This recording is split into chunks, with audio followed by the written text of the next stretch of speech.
আজকের ভিডিওটা ভোরবেলা থেকে না, ভোর রাত থেকেই আমি একটু শ্যুটটা করেছি। ওই যে দেখেন একটা প্রশ্ন আগে করে নেই, তারপরে বলছি কেন ভোর রাত থেকে ভিডিও করছি। ওই যে ভোরের আকাশে যে তারাটা থাকে, এই তারাটার নাম কি? মানে আমি না জানতাম, বাট মনে পড়তেছে না।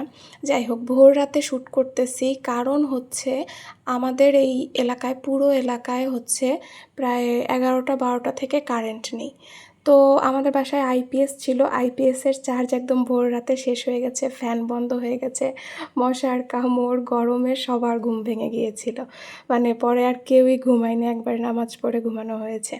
আসসালামু আলাইকুম, কেমন আছেন সবাই? আশা করছি ভালো আছেন। Welcome to my channel Shashi's basket. দিনটি ছিল শনিবার 27শে সেপ্টেম্বর 2025। তো যাই হোক, ভোরবেলা ওই যে আবার একটু ঘুমিয়েছি আমি, তো মানে পুরা এলাকা একদম অন্ধকার হয়ে গেছিলো।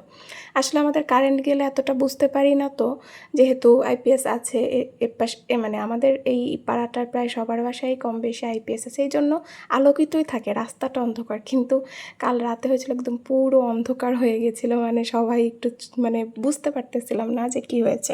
পরের দিনে শুনলাম যে একটু কারেন্টের লাইনের একটা ঝামেলার জন্য পুরো এলাকায় হচ্ছে অনেক রাত থেকে কারেন্ট নেই। যাই হোক, পরে আমি নাস্তা করে টোরে ঘর মুছবো, তো উপরের ফ্লোরটা মুছেছি। তারপরে আম্মু একবার ভোরবেলা বাসে বলতেছে একটা জিনিস দেখে যাও, একটা জিনিস দেখে যাও। আমি ভাবতেছি কি, পরে ভাবছি মনে হয় কোনো নিশ্চয়ই ছাদে কোনো পাখির বাসা টাসা করছে, আম্মু দেখাবে।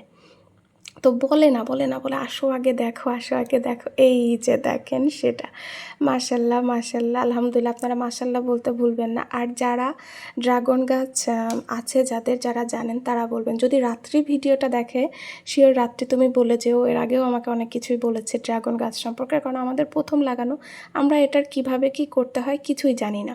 তো এটা কি ফুল না ফল, মানে সেটাই বুঝতেছি না। ফুল তো রাত্রে ফোটে, আমরা খেয়ালই করিনি। আম্মু মনে হয় 2-1 দিন আগে দেখছে, মানে এত বড় হয়ে যাওয়ার পর। তো বুঝতে পারতেছি না ফুল কি ফুটে গেছে না কি, মানে কিছুই জানি না। যাই হোক, আর মাশাল্লাহ অবশ্যই বলবেন। অবশেষে এত দিন পরে একটা ড্রাগনের ফুল বা ফল, যাই হোক, সেটা তো দেখা দিয়েছে। যাই হোক, তারপরে এটা যদি ফুল হয় সেটাকে আবার কি করতে হবে, ফল হলেই কিছু করা লাগবে কিনা, যারা ড্রাগন গাছ সম্পর্কে ধারণা আছে তারা একটু জানিয়ে যাবেন। তারপরে এসে আমি হচ্ছে নিচের ফ্লোরটা মুছে ফেলেছি। মোছার পরে গোসল টোসল করে আমি হচ্ছে খাওয়া দাওয়া করে নিলাম। মাছ রান্না হয়েছিল।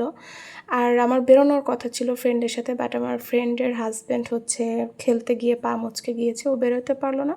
পরে আর একটা ফ্রেন্ডকে আমরা বললাম আচ্ছা থাক, এই সপ্তাহে নাই করি, পরের সপ্তাহে যাই। তবুও যদিও বেরোইতাম, দেখেন মানে ঝকঝকা আকাশে হঠাৎ করে কিছু সময়ের জন্য বৃষ্টি হয়ে গেল। বৃষ্টি হওয়ার পর একটু ঠান্ডা লাগতেছিল, কারণ তারপরেই আবার গরম শুরু হয়ে গেল। মানে একদম চোখের পলকে মেঘ করলো, মেঘের সাথে সাথে একটু বৃষ্টি, তারপরেই হচ্ছে আবার গরম। পরে সন্ধ্যাবেলা আম্মু বিকালে বলতেছিল চলো বাজারে, যে আমার একটু দরকার ছিল আসলে কিছু কেনাকাটা, যদিও যেটার প্রয়োজনে গিয়েছিলাম কেনা হয়নি। তো পরে আব্বু বললো চলো যাই, পরে বললাম আচ্ছা যাই, ঘুরেই আসি। একটু পরে সন্ধ্যার পর মাগরিবের নামাজ পড়ে আব্বু আগেই মসজিদ থেকে ওদিকে গেছে, আর আমি আর আম্মু নামাজ পড়ে গেলাম। আর এই যে জুতা দেখাচ্ছি, জুতা দেখাচ্ছি কারণ হচ্ছে না কাউকে জুতা দেখাচ্ছি না, নতুন শু এই জন্য দেখাচ্ছি। এটা হচ্ছে কাকিরা এসেছিলো তখন আমার আর আম্মুর জন্য ছিল, তো সেটাই দেখানো হয়নি, সেটাই দেখিয়ে দিলাম।